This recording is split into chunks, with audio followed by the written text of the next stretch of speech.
this one is and there was a question on or maybe not a question, but on water surfaces from below, and I don't know if you saw it in the, if it was up here somewhere or whatever. um, Water surface from below. Let's find a good example.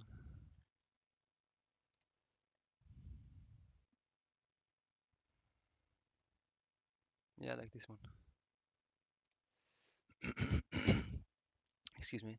So what you see here is that um, the blue part here is the sky, a bit of like a refraction going on, but the the green part here, like turquoise, is the reflection of the bottom of the pool or whatever. So at a certain angle, um, that differs from different materials, um, and the surface becomes a mirror, even though it's transparent. So, and this is an important one to make realistic water. It's true even if you're looking from above down into the water.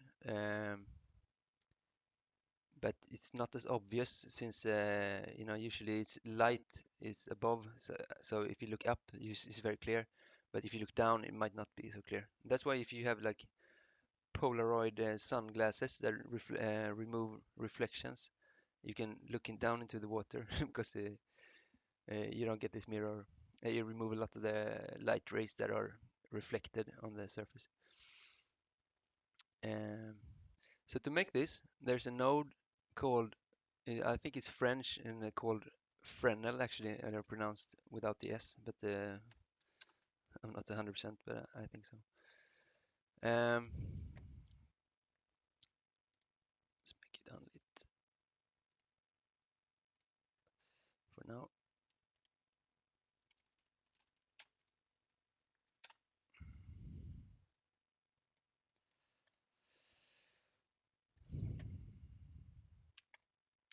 And it takes an exponent which defines the sharpness of the effect. Uh, Make an instance.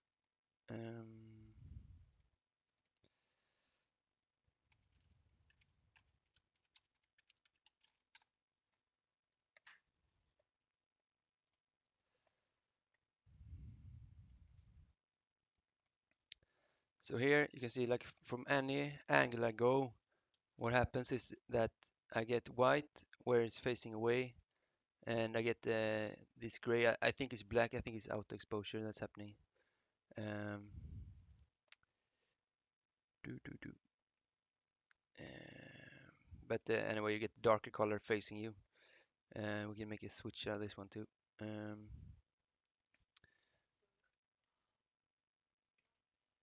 Oops.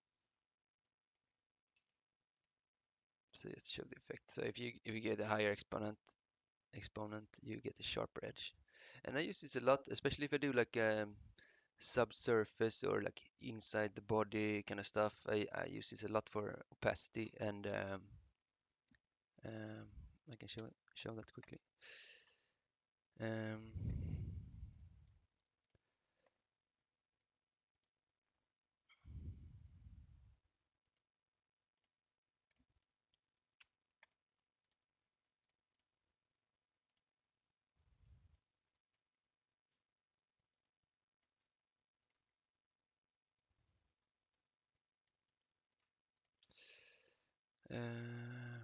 yeah.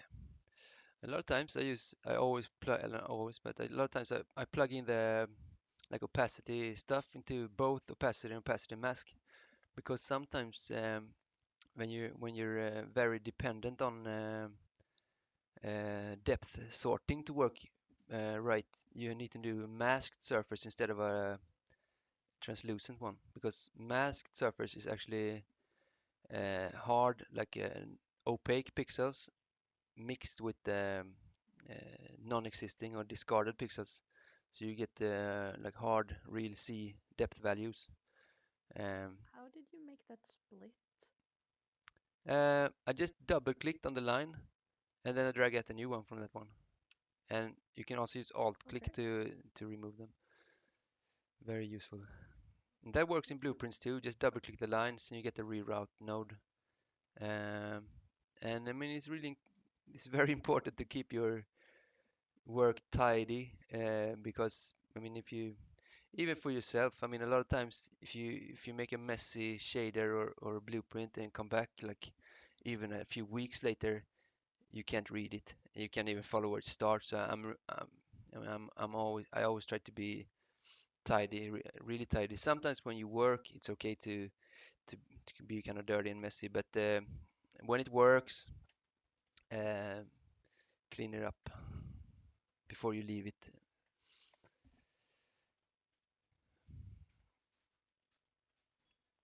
Um, yeah. So here you can clearly see what happens. And one other thing on translucency and all that, um, there are a bunch of different shading, lighting techniques on translucent objects. Oops, sometimes hard to select. This one, the default one, is volumetric non-directional. So it's only affected by the proximity of the light or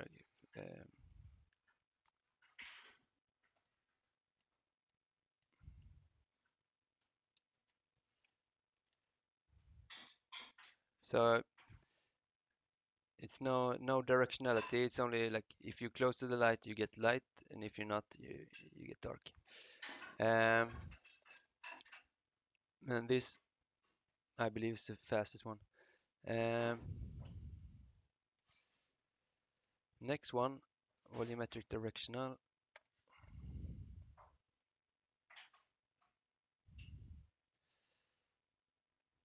shader compiling. Um, yeah, so you get some directionality, which is nice. Still no specular highlights. Um, for specular highlights, you need to have this surface forward shading, and you might even have to change um, the rendering setup for the entire project. And see, I see a lot of people or some people are making underwater scenes, and I'm looking forward to all the all the scenes, but environments, but um, I like it like subsurface kind of stuff very much. Um, because of everything is alive and there's a lot of room to make like vertex shaders and stuff like that to make. Um, 'Cause the problem sometimes, I mean, with digital content is that it's hard to make it, come alive. You need this. Ah, yeah, it can do. It does actually selective forward shading on these guys. So here you can see you get the specular highlights also, but you can show that down here if you haven't found it. So in your material, down to translucency, and here you get the lighting modes. So surface forward shading. Um, And it's kind of like the red right now would be the green ocean, and the black would be the blue sky. um, can you say that again, please? So is it like the red right now would be the green ocean, and the black would be the blue sky? Or have I Uh, misunderstood something? yeah, let me think. Yeah, I got carried away with the lighting here, but um, yeah, the black or let's put this one back to non-lit.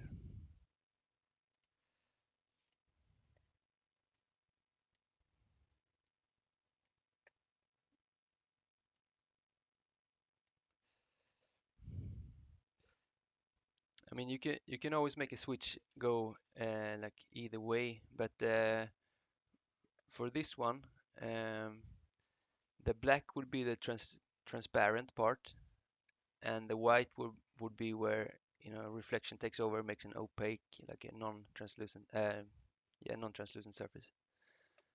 Um, and like here we have this gradient because the normals kind of fall off smoothly, and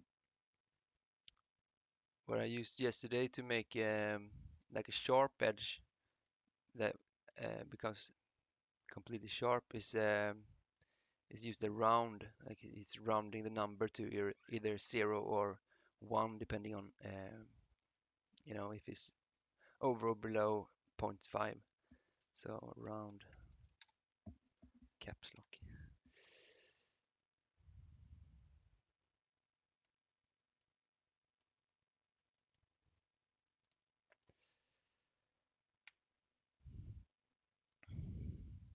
And get this one, Olympic.